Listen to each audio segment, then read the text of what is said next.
What is going on, guys and girls? Welcome back to TV and Me. I'm of course Kevin, and it's time for the Walking Dead weekend. So before we get into the recap, I better address the elephant in the room, and of course that is, and you should have noticed already, if you haven't then shame on you, but it is the picture. I'll get out of the way for a moment for you.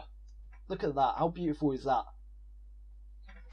I am so impressed with that, and I have to say, I didn't buy it myself. I have actually been after a picture like that for a while for my background while I'm doing these reactions, but I was so worried about seeing spoilers if I searched Walking Dead, canvas or poster. Luckily, one of my patrons, who was incredibly kind, said they had a gift they wanted to send me, and there we go. That patron and that all-round nice guy, you'll know him actually. I'll use his name on YouTube. His name is Duck Season. So thank you, dude. I really appreciate it. I can't say thank you enough because, like I say, I've been after one. I was worried about spoilers, and you've taken that whole problem away for me. Again, thank you, Scott. I really appreciate it. You're a legend. And let's get on with this recap. Basically, last episode, we saw the fallout. A little bit of the fallout from what happened with Pete. We saw that Deanna is actually siding with Rick in like every decision or every suggestion he has. She's fully behind him, and I guess that's good if they want to survive, but maybe bad if they're used to the life before Rick and Alexandria, where they're a bit more relaxed, a bit more simple. But Rick knows the threats, and it just so happens also in that episode that Rick and Morgan, while burying Pete outside the walls, stumbled across a quarry full of walkers. And I was talking to my brother about this, and I've talked to other people about it, but there was some suggestion that maybe the smart thing would have been to leave them in the quarry. But we saw in that episode that the moment Rick was there, giving that speech about how they have to do this, the truck fell down. So in all honesty, he got there at just the right time, because if he hadn't formulated this plan, if he hadn't stumbled across the walkers, then that truck would have fallen down and they all would have headed to Alexandria. And, it would have been disaster. But, and there's a big but, at the end of the episode, we heard a siren go off, and apparently now Rick's plan has gone to shit. He was trying to lead him away, as far as I'm aware, from Alexandria. He was trying to lead him away in just in the opposite direction to send him on their merry way. And for some reason, a massive alarm went off. Now, I assumed it was from Alexandria, but I guess it could be someone outside the walls of Alexandria setting it off to lure him to Alexandria. Or, it could be somewhere just in that local vicinity setting it off. I don't know. I mean, I said in the last review that it could be the wolves, that it could be someone inside Alexandria doing it, or it could be like a mistake and it accidentally went off. It could be any of those three things. So, my money actually is on the wolves doing it, because we've seen them introduced, and I think they have to introduce them some way. I guess the big question now is, though, could Rick and the rest of them save the plan? Can they get the walkers back on the path and walking away? I mean, if the alarm goes off, I guess they can try and herd him with, more flares, more sounds, more gunfire. But I think there's so many, there's such a horde of walkers there that culling them all again and getting them all together would be a mammoth task, and I think it's too late. So if that is the case, I mean, I could be completely wrong, but if that is the case, then I'm interested to see if the walls at Alexandria can hold up, because again, like I said in the review, that amount of pressure and force is only going to lead to disaster in my eyes. So a couple of things I want to quickly mention that I didn't mention in my review. Firstly, Morgan and Carol. More precisely, Morgan seeing through Carol's ruse. He's actually the first person that's done that, that's noticed that, she's got this big act on and that she's actually watching and observing everyone. So that was interesting. It would be interesting to see how he deals with Carol going forward. And secondly, I just wanted to quickly mention Jesse's older son. And do you know what? I looked up his name before I did this and I've forgotten it already. My memory. But he was spying on Rick and Deanna when they decided to bury Pete beyond the walls because he's a killer. And, I said in that moment that nothing good's going to come out of that. He's going to do something silly. And then later on in the episode, we saw him follow Rick to see where his father was buried, which, it's dangerous, but again, I don't blame him. At the end of the day, it's his father. I mean, Pete was beating his wife, which is wrong, which is disgusting, but maybe the son was sheltered from that. We saw him, like I say, go after Rick, and Rick eventually stopped him from getting killed by walkers. And Rick had that big speech with him saying that he can die if he's out here, and, you know, basically telling him the truths of the world like he's told everyone else. But later on we saw him get to Jesse, and Jesse wasn't happy with that, and there seems to be a bit of friction between those two now. Rick did say he was keeping his distance a bit because of everything that's happened, which I guess is the right thing to do. But Jesse also told Rick that he shouldn't get or not talk to her son because of who he is. He's the one that killed their dad.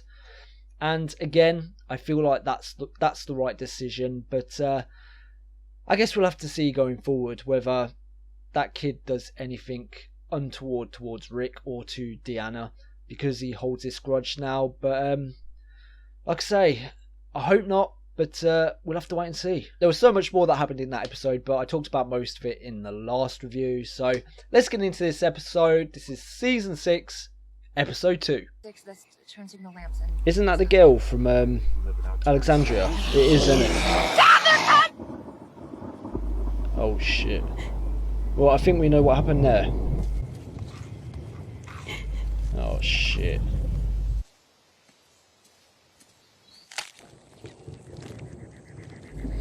Well, when you're hungry, I guess.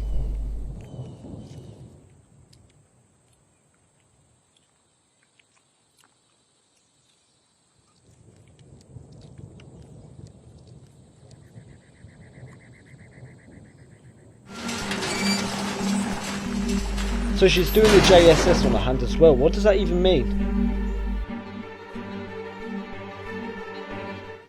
You know, Shell, I could teach you how to make pasta with your own two hands. But you'd have to promise not to smoke in the house. It's just a disgusting habit. And it kills you. If you ask me, there are too many things trying to do that already. Right? Right. Your dad used to hit you and then he got himself killed. It happened. Now it's done. You live with it or it eats you up. Go home. Fucking Carol, man. I don't know. There's no sympathy left in that woman, I don't think. Listen, I'm a little nervous here. I'm a psychiatrist. I went to med school. I was even going to be a surgeon, but after the panic attacks, I got really interested in psychology. Pete didn't want me here. But I'm here now. And I only kind of want to throw up. It's good to see Tara up and about, though. I was worried that she might be, like, down for a bit longer. You're my first patient. And with that symptom, I'm pretty sure I can't kill you. I mean, it is possible if you miss, like, a hematoma or something. Oh, God, I love Eugene.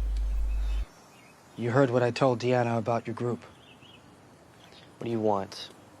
It was about me. Not you. Or your group. I know that now. You tried to teach me back at my church, but I'm ready to learn now. Come by around 3. We'll start with a machete. Well, it's good to see Gabe. Oh, poor Carl. As I was saying, it was good to see Gabe trying to, you know, earn that trust back and acknowledging that it was his issue. I just feel like at any minute Carol's going to do something nuts. Oh, she's smoking.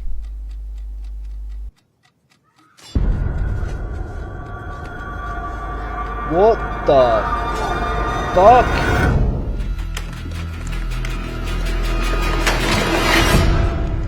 Hi. Why didn't you just knock? I have these. Didn't want them to have them. And I wanted to say goodbye. Okay, watch the back door. Tell me if you see him coming. I'm not staying. You're not going anywhere. Sit down. You're helping me protect Judith. Don't tell me goodbye. Okay. This is where we need Rambo Carol.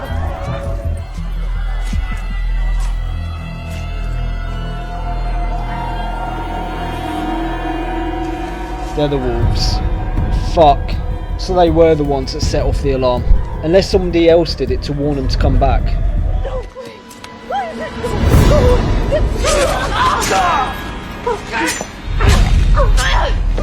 Fucking Carol, man.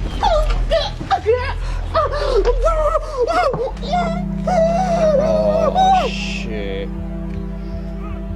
She knows she's dead.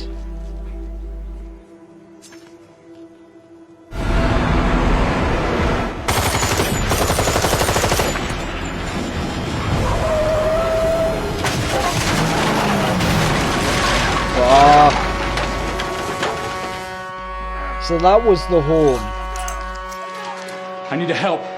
I need to try. Yeah. I know. Denise, I'm gonna have to go too. So do I. You got Dizzy swinging a hammer. Somebody's got to guard this place. You can handle it. I know you can. can't. I also believe my services would be best rendered right very here. What? I also believe my services would Shut be... up! You're safe here. Come on. Eugene, man.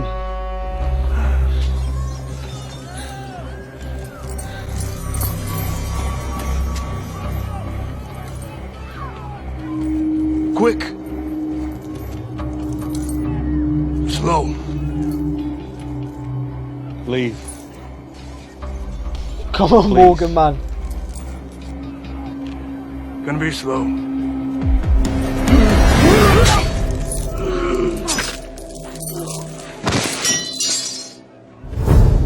Carol. I could have stopped him. The other's back. No, Fucking Carol, It's man. happening out She there. is Doing it Rambo. now? we had to. If we keep moving, this might work. You don't have to kill people. Of course we do. Carol, Is he still on about that? you don't like it. Seriously, in this Get to the armory, situation, and I need your help. he can't be serious right now. We need to get inside. I can't go in there. I don't have a gun. I don't know how to fight. If I go inside, I'll just be another person who's got to be saved. Best thing that I can do for everyone there is to stay out here.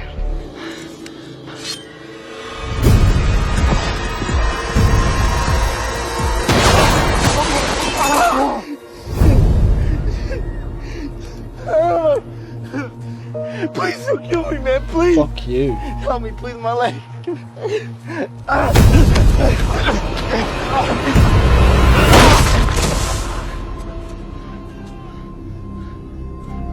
Come inside. I can keep you safe.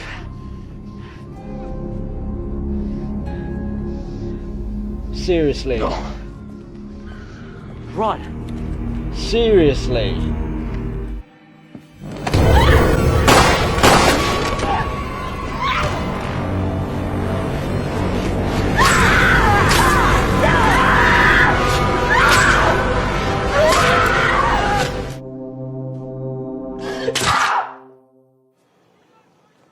We're freeing you. You're trapped. You need to know, people don't belong here anymore.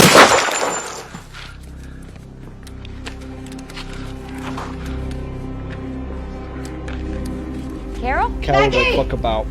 Carol does not fuck about.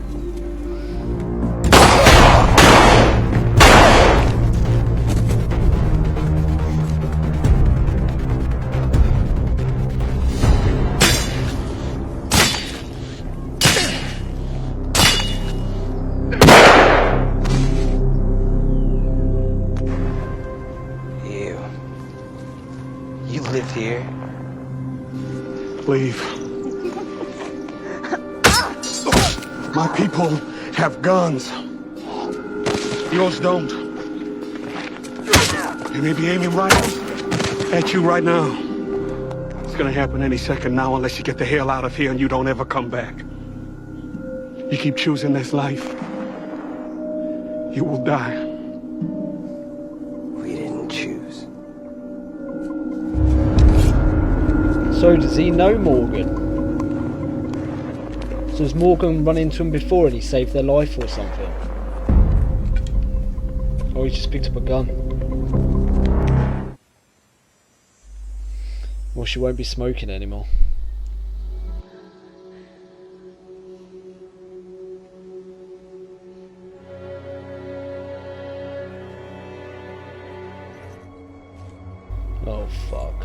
Was that his bag?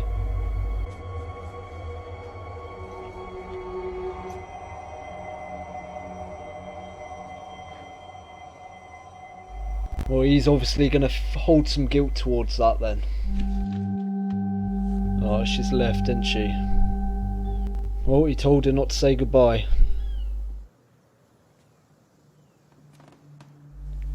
Oh shit, that's the guy he saved.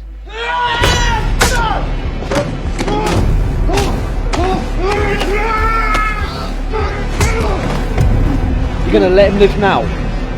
Seriously, Morgan? You can you? You should have.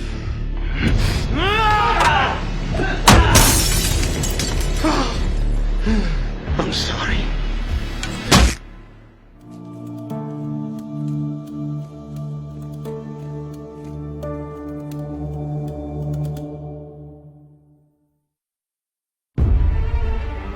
So that happened. Holy shit.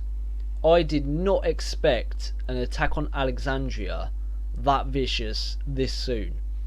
You know, I said in my recap that I thought it was the wolves that attacked, but I thought that maybe, I don't know, maybe there was 3 or 4 of them there, or that they were outside the walls of Alexandria trying to lure the walkers over with a really loud horn, because maybe they saw what they were doing or something like that. I didn't expect them to break into the walls of Alexandria and just bring mayhem, bring murder.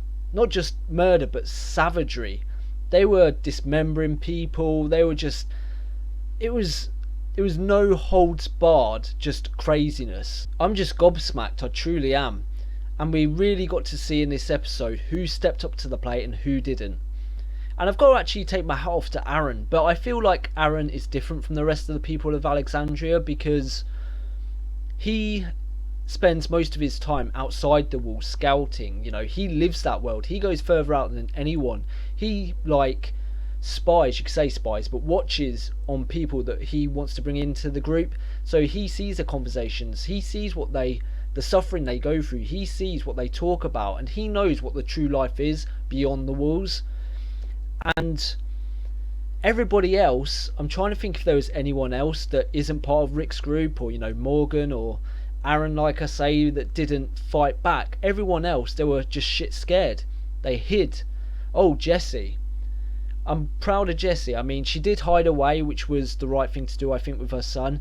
But when push came to shove, she fought for her life. She did what she had to do. She didn't hesitate. She killed that woman. And then she was even smart enough at the end, when I had forgotten, to be honest, because I was just mesmerised at how quick she dealt with that woman. She also stabbed her in the head to stop her from turning, which I'd completely forgotten about. So respect to her. But everyone else, especially Rick's group, they did what they had to do. But the people of Alexandria, they hid, they were scared, or they died because they didn't know what to do. And I think this is, I mean, if the walkers breaking in, if, you know, the threat of people outside the walls that Rick told them about wasn't enough, at least they have had now a taste of what it's like in the Walking Dead world. I mean, it's not how I would want them to experience it, but if Deanna wasn't behind Rick, and I mean she was pretty much at this point, but if she wasn't, she is now. She's seen what the true world is like. But I've got a feeling that this experience of, you know, all these people dying in Alexandria, the experience of a son dying, the experience of Reg dying, I think Deanna is just in a dream world. You could see it when you look at her. She's just confused. She doesn't know what to do. And maybe that's the reason she's been agreeing with Rick. Because, you know, she doesn't seem capable of that leadership role anymore. And we even saw, I mean, in a way, I've got to say, it was smart of Deanna to say, look, I can't go in there because I'll just be another person you'll need to rescue, because I don't know how to fight. I don't know how to do this. And I hope that her realising that wakes her up again to the fact that each and every person in Alexandria that is left has to learn to use a knife, has to learn to use a gun, has to learn how to fight. Because just because you're safe in Alexandria for that long period of time, we've now seen that the bad guys know where you are. and they will be back. So you have to be prepared, or like this time, you'll just be a town full of victims. I've got to ask though, where was Rick and Glenn and Abraham and Sasha and, you know, everyone else? Where were they? Morgan came back, and I'm pretty sure Morgan was with him, because he was with Rick in that scene where Rick like let the walkers attack the Alexandrians just to see if they could defend themselves, and Morgan sprung to their rescue. So he was with him at that point, but I can't remember. I'm gonna have to go back and look. Was he at the quarry when Rick was giving that speech? Because if he was, he got back fast. So where was everyone else? Surely they should have been back as well to help fight them off, unless they feel like, you know, because we've not seen what's happened with the walkers yet either, whether they are still heading to Alexandria, because we saw the horn was actually turned off pretty fast after it went off. So maybe Rick and the group were too busy herding up the walkers again and trying to get them back on the path to get them away, because that will be awful if after they survive, or barely survive, or just some of them survive what happened with the wolves, if now they think it's all over and then just this army of walkers comes towards you, just knocking down your walls and just destroying everything else that you've known as home for the past, what, 3 years? That would suck so much. So in a way, I guess it's good that Rick wasn't back there, because that spells some hope that he was able to maybe get them under control again. At least that's what I hope has happened. So I guess there's two other people I should talk about who we saw two sides to this episode. One that really frustrated me, and one which was, you know, the person we've always known, and that is Carol.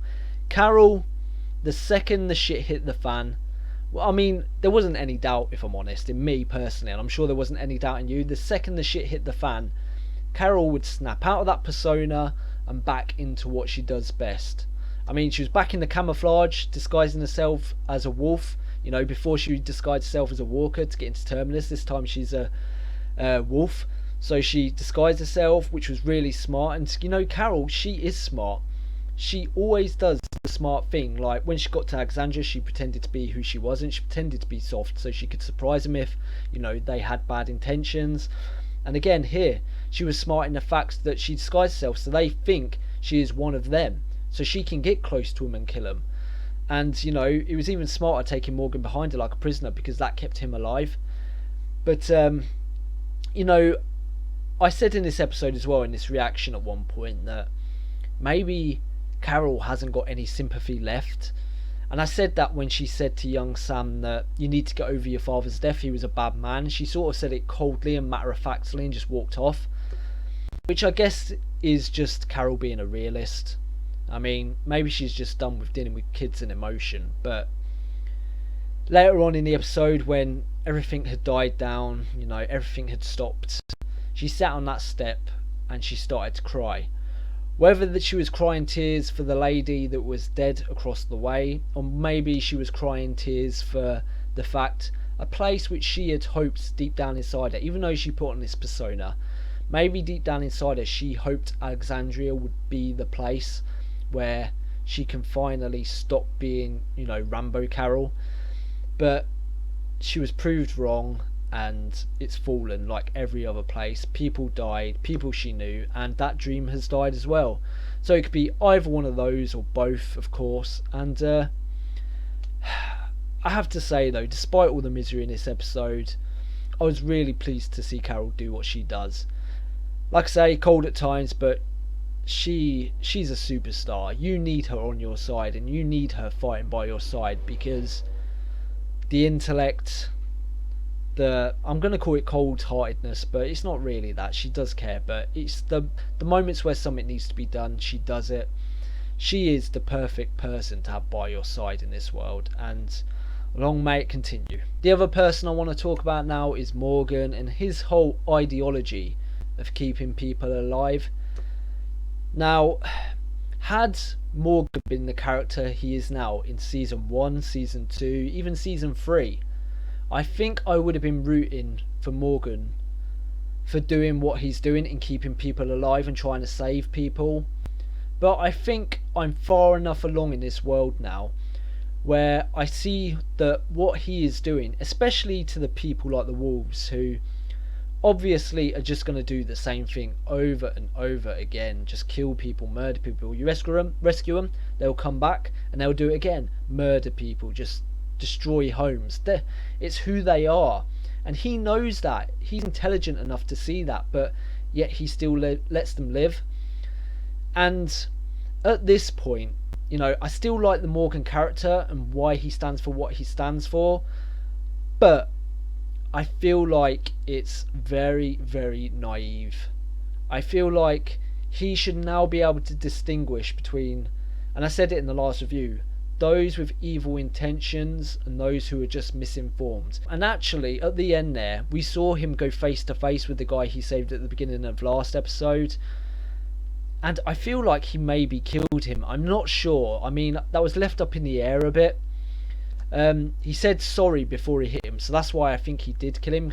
He was sort of apologising that he had to do that because this guy wasn't going to stop.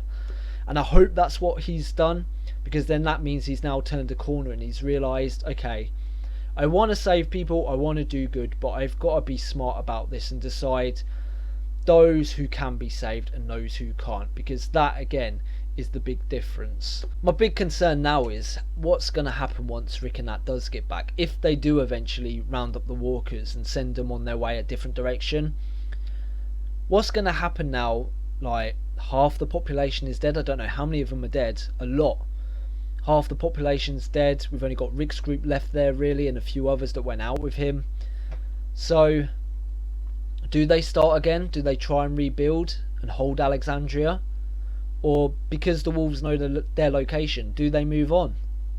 I really don't know the right answer. I personally hope they stay, because I feel like they're strong enough to hold that place. I guess it's all going to come down to whether the people that are left in Alexandria can rally behind Rick and just follow his every move. Because like I said previously, Deanna seems to be losing, you know, her spirit a bit. It seems like she's been broken.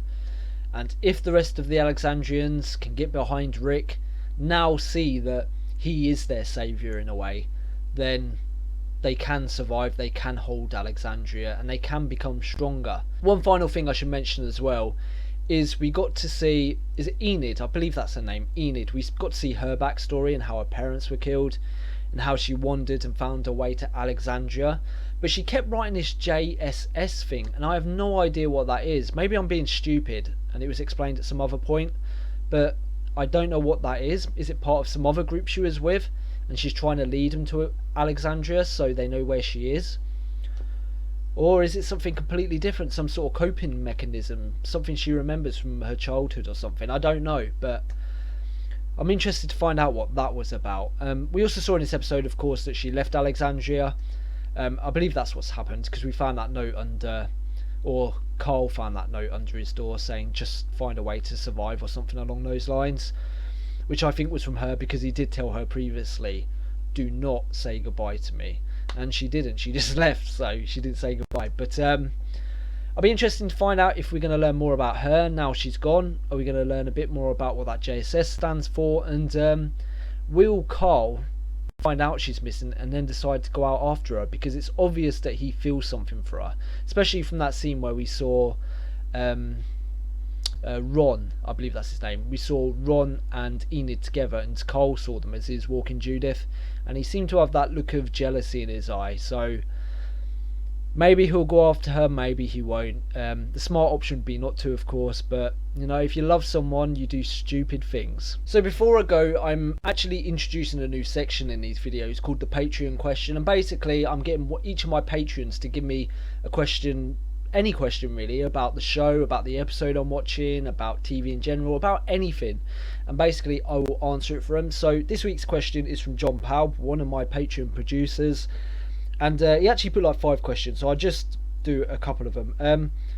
Does Morgan's all life is precious philosophy now necessarily put him at odds with Rick? Is Morgan a good man for attempting to adopt that philosophy, or just a deluded one? I mean, I talked about some of it in my review, so I'll just re-emphasise some of that. Basically, at this point, I feel like with what he has witnessed, especially with that wolf coming back now and attacking Alexandria and seeing the good people that died, if he was to continue his philosophy now, then I feel like he's deluded, he's naive, and it's a bit stupid because he's putting lives unnecessarily in danger. Whether or not it puts Rick at odds with him, again, I've talked about this in the past, but I feel like, and I've said this before, it could go one of two ways. It will either put them on opposite ends of the scale, where, you know, they fight over everything, they disagree. Morgan hates Rick because he always seems to kill people for the smallest reason, when we know it is the smarter reason. At least I think it's the smarter reason for killing these people. And Morgan, who thinks, you know, no matter what they do, life is precious, there's not much left of it anymore, we should save those people. It doesn't matter if they do bad, they can be redeemed. But we've seen with Morgan, again in this episode, that because he saved those wolves, they came back and they were part of the group that attacked the people at Alexandria. Had he dealt with those two men, that would have been two less that would have been attacking Alexandria, and who knows what difference that could have made. So, like I say, I feel like it could either go the way of enemies or the best of friends, because they could balance each other out. Because I feel like that's a thing that happens in life a lot, where you get people that are complete opposite and they tend to attract to each other because, you know, you have the outgoing one and you have the introvert. The introvert likes the outgoing guy because that person drags him out and takes him places. The outgoing person likes the introvert because they brings him in now and again, you know, and brings him into, you know, cool gaming and watching movies and stuff, and it sort of balances each other out. And I feel like that's what it could be like in a more extreme way, of course, between Morgan and Rick, where there's a situation, there's a problem, Rick has his suggestion, Morgan has his suggestion, and between them they can choose the right answer. So when there is someone that's done something wrong against a group that is ill-informed, Morgan can argue that case and say, no, we should give that person a second chance, you know, and maybe Rick would agree. Or if there's a situation where there's somebody like the wolves who, you know, are just going to kill. That's what they do. They just go out, kill, pillage, and just destroy everything. Rick can be like, no, Morgan, you're wrong. Letting them live is the most dumbass thing, because they're just going to do it again and again. So that's the dream, that they can come together and do that. So, you know, they always come up with the right answer, which isn't going to happen, let's be honest. Or they're going to be at odds each other and constantly be at each other's throats deciding what is the right course of action. But like I say, I hope this thing that's gone down at Alexandria is a big wake-up call to Morgan. I hope that he now sees that, well, he's not wrong for trying to be good.